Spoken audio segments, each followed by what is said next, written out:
Would you believe me if I told you that I could show you two clips, one shot from the Sony a7S III and one shot on the Sony ZV-e10, and you wouldn't be able to tell the difference? Making beautiful films isn't about the camera that you're shooting on or the equipment that you're using. It's about you as a filmmaker releasing the life and vision that's inside of you. And to prove it, if you stick around to the end of the video, I'll show you side by side the same shot recorded on the Sony ZV-e10 and then on the a7S III to see if you can tell which is which. When I rig out my Sony a7S III, altogether it comes out to about 10 grand. Whereas the Sony ZV-e10, even rigged out like this, costs less than $1,500. And this is my Sony 16-35 f2.8 G Master lens, and it costs over 2 grand. That means for literally the cost of this one lens for my Sony a7S III, not even talking about the cost of the camera, just this one lens, I could buy the Sony ZV-e10, all 3 prime sigma f1.4 lenses, and all of this rigging, including the external monitor and power supply that can power the camera for an all-day film shoot for 12 hours of shooting. So when you do the math like that, you'd expect the footage coming from the a7S III and expensive lenses like this to look way better, right? But take a look at this footage from my story, a short film that I just released that was shot entirely using the Sony ZV-e10. In my opinion, the film does not look like it was shot on a camera that costs less than $1,000. So why is the Sony a7S III so much more expensive?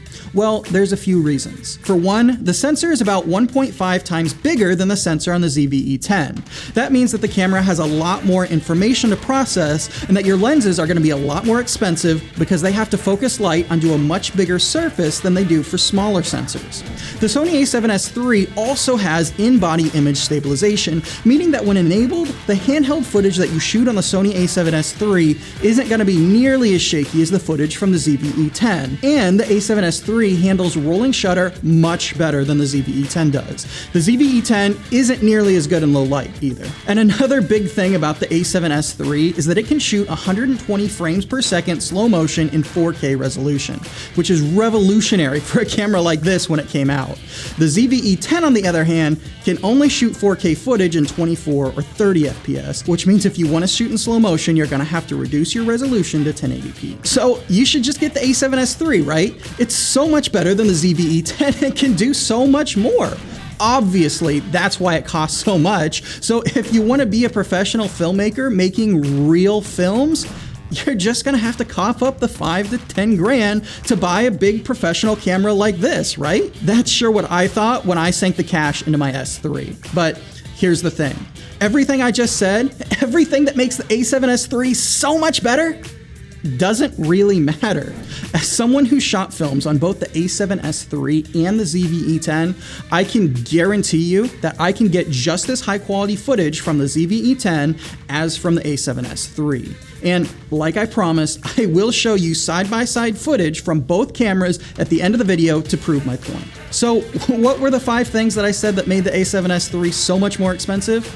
The size of the sensor, the internal stabilization, the rolling shutter, the low light performance, and the high resolution slow motion. Well, let's break those down for a second. Why is having a bigger sensor better? Well, if you listen to all the YouTube camera reviews out there, it's because it handles low light better and because it makes it easier to blur out the background of a shot. But in reality, honestly, it doesn't really matter.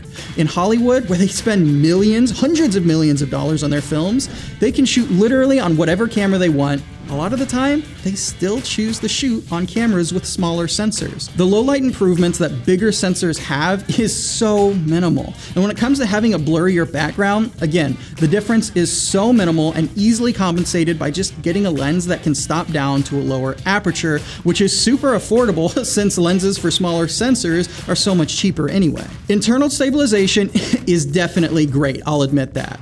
But why pay for a camera that costs 5 to 10 times more to operate to get the internal stabilization when you could just get a small gimbal or a monopod? I shot the whole short film My Story on a monopod, and you'd never realize that the camera I was using didn't have internal stabilization. Similarly, yeah, the a7S III definitely has less noise at higher ISOs, better in low light, but like I said in my review of the Sony ZV-e10, the low light performance on the ZV-e10 is still incredible. The only time that you'd really need anything better is if you're shooting in literally a near pitch black environment, or if you were shooting at a high f-stop and was bumping your aperture way up.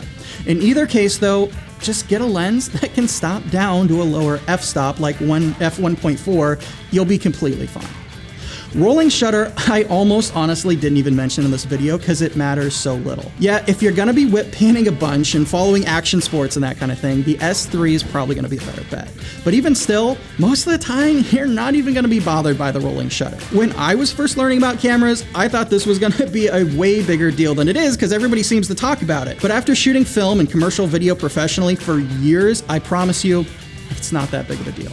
And the last thing is high resolution slow motion. Again, it doesn't matter.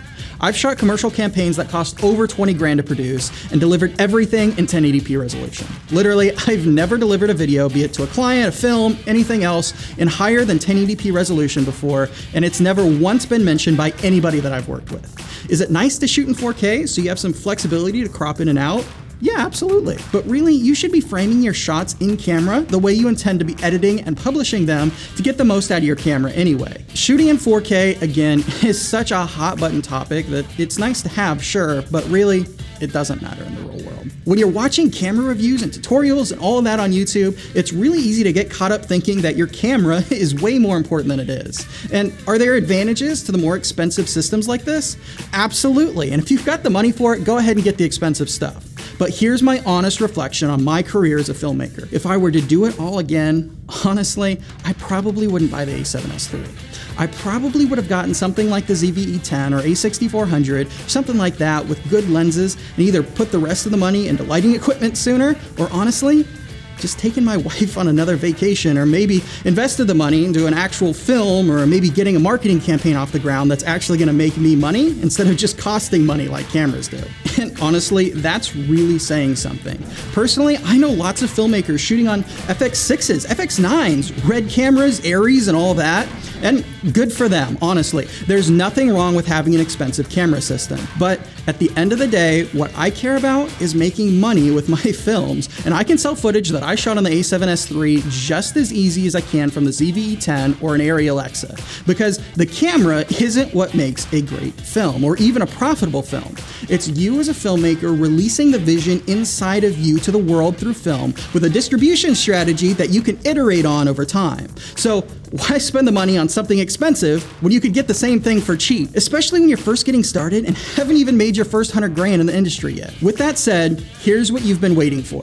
The proof that you can shoot footage that looks just as cinematic on the ZV-e10 as on the A7S III.